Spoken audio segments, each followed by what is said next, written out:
वक्फ कानून को लेकर सुप्रीम कोर्ट में दूसरे दिन की सुनवाई में क्या कुछ होता है, इस बात का इंतजार बेसब्री से किया जा रहा था। और अब दूसरे दिन की सुनवाई में बहुत बड़ा फैसला निकलकर सामने आया है दोस्तों, और ये फैसला वाकई में चौंकाने वाला है, क्योंकि ये एक तरीके से देखा जाए तो वक्फ बोर्ड से जुड़े जितने भी याचिकाकर्ता है उनको एक राहत भरा फैसला है।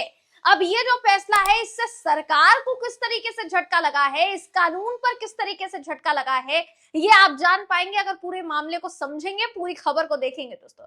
तो दूसरे दिन की सुनवाई में सुप्रीम कोर्ट ने केंद्र सरकार से क्या कहा है और केंद्र सरकार किस बात पर राजी हो गया है, ये जानने के लिए आखिर तक इस वीडियो में बने रहिएगा। नमस्कार, मेरा नाम है जयंती झा और आप देख रहे हैं पीआरपी। दोस्तों, वक्फ कानून को लेकर 70 से ऊपर याचिकाएं सुप्रीम कोर्ट में अब तक दाखिल हुई और इन याचिकाओं पर सुनवाई जो है वो जारी थी। 16 अप्रैल को जारी थी और 17 अप्रैल यानी आज भी इस पर सुप्रीम कोर्ट में 2 बजे के बाद सुनवाई हुई। और अभी मैं ये आपको फैसला बता रही हूं, जो सबसे बड़ा फैसला है कि वक्फ कानून में जो संशोधन किए गए, जो कानून जो है बनाया गया, जिस बिल को संशोधित करके कहीं ना कहीं संसद से पास कराया गया, राष्ट्रपति से मंजूरी मिलने के बाद ये जो कानून है बन गया, पूरे देश भर में लागू हो गया। अब जितने भी संशोधन इसमें किए गए हैं उनमें से कुछ संशोधन जिस पर सुप्रीम कोर्ट को ऐतराज था, सुप्रीम कोर्ट ने कहा है कि जब तक अगली सुनवाई तक आपका जवाब नहीं आ जाता, यानी केंद्र सरकार का जवाब नहीं आ जाता, तब तक वक्फ में जितने भी कानून संशोधित तौर पर लागू किए गए हैं वो कहीं ना कहीं फॉलो नहीं किए जाएंगे। आपकी स्क्रीन पर बिना देर किए मैं वो खबर आपको दिखा रही हूँ दोस्तों। ये हुआ क्या है जरा आपको देखिए बता देते हैं। अब देखिए, बताया जा रहा है कि सुप्रीम कोर्ट में नए वक्फ कानून के तहत नियुक्तियों पर रोक लगा दी गई है अगली सुनवाई तक।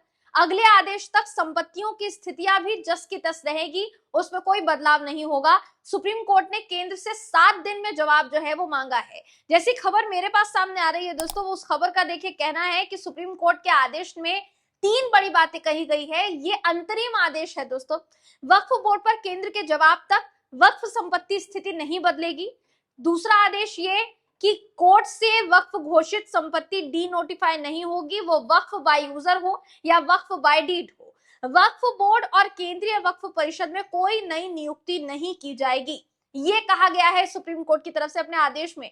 ये 3 बड़ी बातें हैं जो सुप्रीम कोर्ट की तरफ से कही गई है दोस्तों। उसके अलावा अगर बात की जाए आपत्तियों की, तो 5 मुख्य आपत्तियों पर सुनवाई सुप्रीम कोर्ट करने वाला है। इस बात पर सुप्रीम कोर्ट ने जोर दिया। सुप्रीम कोर्ट ने कहा कि कई याचिकाएं ऐसी हैं जो रिट पिटिशंस हैं, तो रिट पिटिशंस को हम इसमें ऐड नहीं कर रहे हैं, उस पर अलग से जवाब जो है वो दिया जाएगा। मगर फिलहाल सिर्फ और सिर्फ 5 ही याचिकाओं पर, 5 ही आपत्ति पर हम सुनवाई करेंगे।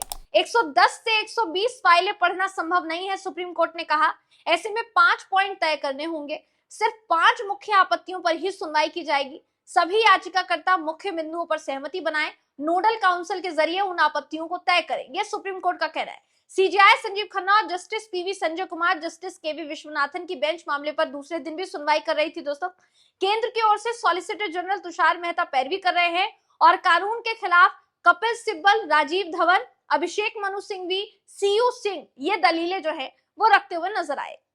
सुप्रीम कोर्ट ने अगली सुनवाई 5 मई को तय की है। 5 मई को अगली तारीख होगी जब सुप्रीम कोर्ट ने सुनवाई की बात कही है। 5 मई को अगली सुनवाई होने वाली है दोस्तों।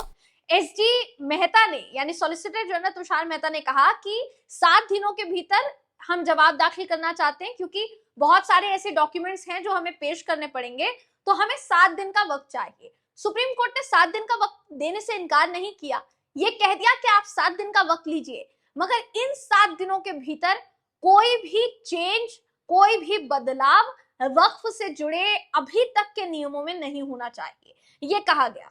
अगली तारीख तक 2025 अधिनियम के तहत बोर्ड और परिषद में कोई नियुक्ति नहीं होगी, ये भी कहा गया दोस्तों।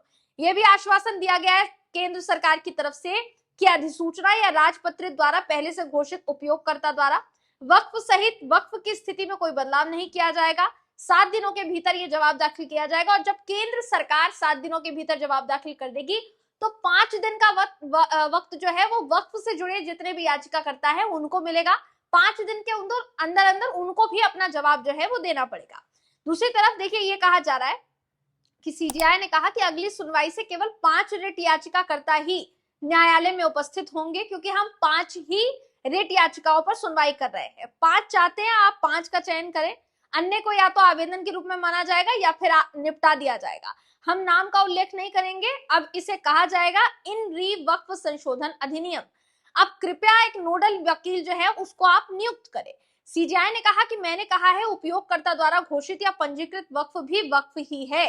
सीजेआई ने कहा कि इस बात पर सहमति है कि पक्षकार उन याचिकाओं की पहचान करेंगे जिन्हें लीड केस माना जाएगा और लीड मामलों में अन्य याचिकाओं को आवेदन के रूप में माना जाएगा। यानी आवेदन एक एप्लीकेशन के तौर पर माना जाएगा बाकी की याचिकाओं को, क्योंकि 70 से ऊपर याचिकाएं हैं। सुप्रीम कोर्ट ने कहा है कि इतनी फाइलें पढ़ना हमारे लिए असंभव है, ये संभव नहीं है इतनी जल्दी। इसलिए कुछ याचिकाएं हैं जो मेन याचिकाएं हैं, तो हम आपसे गुजारिश करते कि उन 5 याचिकाओं को आप चुन लीजिए जिस पर आपको मेन आपत्ति है, उस पर सुनवाई जो है वो होगी। अब सबसे जरूरी बात है यहाँ पर कहा क्या गया है, ये भी आपको सबसे ज्यादा बताने की देखिए जरूरी है। सॉलिसिटर जनरल तुषार मेहता और जज के बीच में दलीलें क्या रखी गई, तो जस्टिस कुमार ने कहा कि हम अंतिम रूप से निर्णय नहीं ले रहे हैं, लेकिन ये एक कठोर कदम है। मुझे कुछ दस्तावेजों के साथ प्रारंभिक जवाब दाखिल करने के लिए 1 सप्ताह का समय दे, ये केंद्र सरकार ने कहा, केंद्र सरकार के वकील ने। सीजेआई ने कहा कि हमने कहा था कानून में कुछ सकारात्मक बातें हैं, हमने कहा कि पूर्ण रोक नहीं लगाई जा सकती, लेकिन हम ये भी नहीं चाहते कि मौजूदा स्थिति में बदलाव हो ताकि इसका असर हो, जैसे कि इस्लाम के बाद 5 साल हम उस पर रोक नहीं लगा रहे हैं। एसजी ने बोला कि गांव-गांव वक्फ के लिए जो है वो लिए गए। दूसरी तरफ जिन प्रस्तावों पर रोक जो है, जिन प्रावधानों पर रोक का प्रस्ताव दिया गया, केंद्र ने इस पर विरोध जताया, मोदी सरकार ने इस पर विरोध जताया। कोर्ट की तरफ से देखिए कहा गया कि वक्फ घोषित संपत्ति डी नोटिफाई नहीं होगी, वो वक्फ बाय यूजर हो या वक्फ बाय डीड हो। कलेक्टर वक्फ संपत्ति का सर्वे करेंगे तो उसकी प्रकृति नहीं बदल सकते, वो कोर्ट को वो सूचित करेंगे। वक्फ बोर्ड और केंद्रीय वक्फ परिषद के सभी सदस्य मुस्लिम ही होने चाहिए सिवाय पदेन सदस्यों के। यानी कुल मिलाकर ये कहा जा सकता है दोस्तों कि आज यानी 17 अप्रैल को जो सुनवाई हुई है सुप्रीम कोर्ट में, इस पर सबकी निगाहें टिकी हुई थी और ये कहीं ना कहीं बहुत बड़ी खबर है कि ये कह दिया गया है कि जब तक अगली सुनवाई नहीं हो जाती तब तक कोई भी नई नियुक्ति, क्योंकि नया कानून जो आया है 2024-25 जो कानून आया है, इस कानून के तहत जो भी बदलाव संशोधन जो किए गए हैं, सरकार चाह रही थी कि उसके तहत जल्द से जल्द फैसले लिए जाए। अब जब तक मामला विचाराधीन है कोर्ट में तब तक नया फैसला नहीं लिया जा सकता। ऐसे में केंद्र सरकार ने कोर्ट को आश्वस्त किया है कि जितने भी पॉइंट्स पर चाहता है कोर्ट हमसे जवाब, हम वो जवाब देंगे और नियुक्ति नहीं होगी वक्फ में कोई, और इसी के साथ साथ कोई भी नॉन मुस्लिम जो भी सदस्य होगा वो वक्फ में नहीं चुना जाएगा।